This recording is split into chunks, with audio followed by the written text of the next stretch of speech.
Halo, perkenalkan nama saya Margareta Bella Ayu dengan program Studi Hubungan Internasional dengan NIM 21102021 Kali ini saya akan menjelaskan mengenai upaya-upaya untuk mendamaikan Papua dengan pemerintah. Sebuah provinsi yang terletak di ujung timur Indonesia telah mengalami konflik yang berkepanjangan. Konflik ini telah menyebabkan banyak korban jiwa dan kerusakan yang signifikan. Untuk menyelesaikan konflik ini, diperlukan pendekatan yang holistik dan berbasis kemanusiaan. Dalam video ini, kita akan membahas beberapa langkah strategis yang dapat dilakukan untuk mendamaikan Papua dengan pemerintah. Yang pertama, kita bisa melakukan pendekatan kolaboratif dan holistik. Yaitu pendekatan kolaboratif dan holistik adalah salah satu cara yang dapat digunakan untuk mendamaikan Papua dengan pemerintah.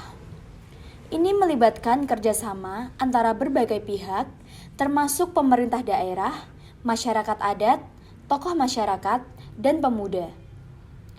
Contoh sukses dari kerjasama ini adalah proyek-proyek yang telah dilaksanakan oleh pemerintah daerah dan masyarakat adat untuk meningkatkan kualitas hidup masyarakat Papua. Selanjutnya, pemerintah daerah dan masyarakat adat. Pemerintah daerah dan masyarakat adat memiliki peran penting dalam menyelesaikan konflik di Papua. Masyarakat adat memiliki pengetahuan lokal yang dapat digunakan untuk meningkatkan kualitas hidup masyarakat Papua. Pemerintah daerah di sisi lain memiliki sumber daya yang dapat digunakan untuk mendukung masyarakat adat dalam upaya-upaya mereka. Contoh sukses dari kerjasama ini adalah proyek-proyek yang telah dilaksanakan oleh pemerintah daerah dan masyarakat adat untuk meningkatkan kualitas hidup masyarakat Papua. Selanjutnya yaitu tokoh masyarakat dan pemuda. Tokoh masyarakat dan pemuda juga memiliki peran penting dalam mendamaikan Papua dengan pemerintah.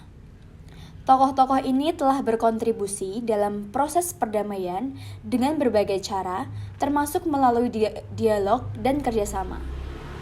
Contoh sukses dari kerjasama ini adalah proyek-proyek yang telah dilaksanakan oleh tokoh-tokoh ini untuk meningkatkan kualitas hidup masyarakat Papua. Selanjutnya yaitu pendekatan berbasis kemanusiaan. Pendekatan berbasis kemanusiaan adalah salah satu cara yang dapat digunakan untuk mendamaikan Papua dengan pemerintah. Ini melibatkan pemenuhan hak asasi manusia, termasuk hak ekonomi, sosial, dan budaya. Contoh sukses dari pendekatan ini adalah program-program yang telah dilaksanakan oleh organisasi-organisasi yang berbasis kemanusiaan untuk meningkatkan kualitas hidup masyarakat Papua. Selanjutnya, pemberdayaan masyarakat. Pemberdayaan masyarakat adalah salah satu cara juga yang dapat digunakan untuk mendamaikan Papua dengan pemerintah. Ini melibatkan peningkatan kualitas pendidikan dan kesehatan, serta pemberdayaan ekonomi lokal.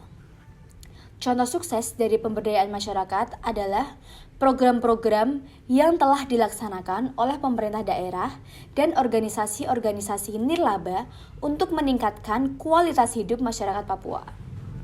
Selanjutnya, pemberdayaan perempuan dan anak. Pemberdayaan perempuan dan anak adalah salah satu cara yang dapat digunakan untuk mendamaikan Papua dengan pemerintah.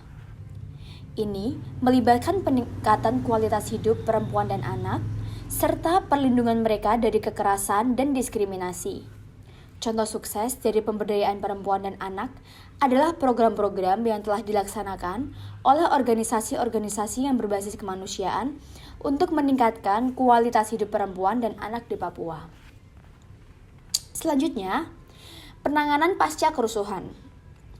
Penanganan pasca kerusuhan adalah salah satu cara juga yang dapat digunakan untuk mendamaikan Papua dengan pemerintah. Ini melibatkan pemulihan kehidupan masyarakat, termasuk pelayanan umum dan aktivitas belajar mengajar.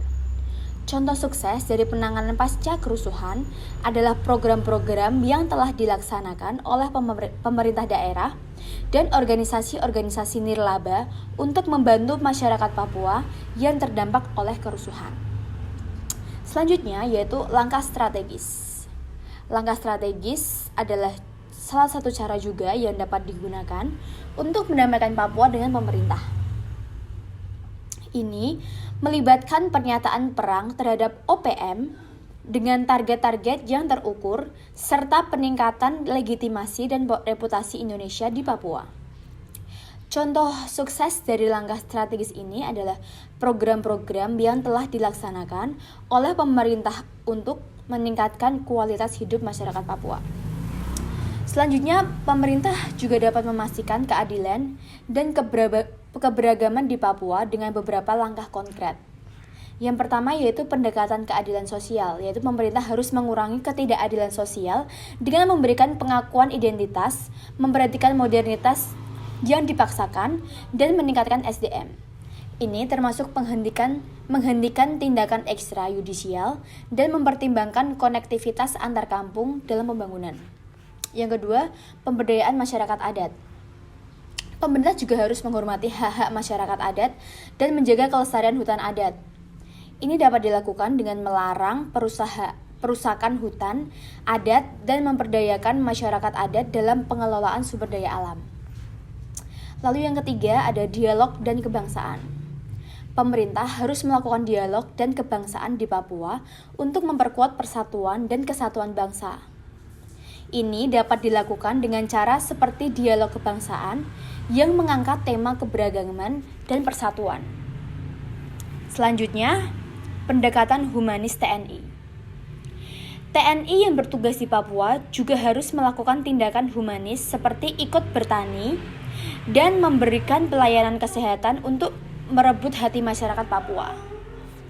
Yang kelima ada pembentukan Komisi Kebenaran dan Rekonsiliasi. Pemerintah harus membentuk Komisi Kebenaran dan Rekonsiliasi untuk melakukan klarifikasi sejarah Papua dan merumuskan langkah-langkah rekonsiliasi yang dapat memperkuat persatuan dan kesatuan bangsa. Dengan langkah-langkah ini, pemerintah dapat memastikan keadilan dan keberagaman di Papua yang pada gilirannya akan meningkatkan kesejahteraan dan perdamaian di wilayah tersebut. Itu tadi penjelasan saya mengenai upaya-upaya yang dapat dilakukan untuk mendamaikan antara Papua dengan pemerintah. Mungkin jika ada kekurangan dan ada kesalahan, saya mohon untuk masukan dan sarannya. Terima kasih.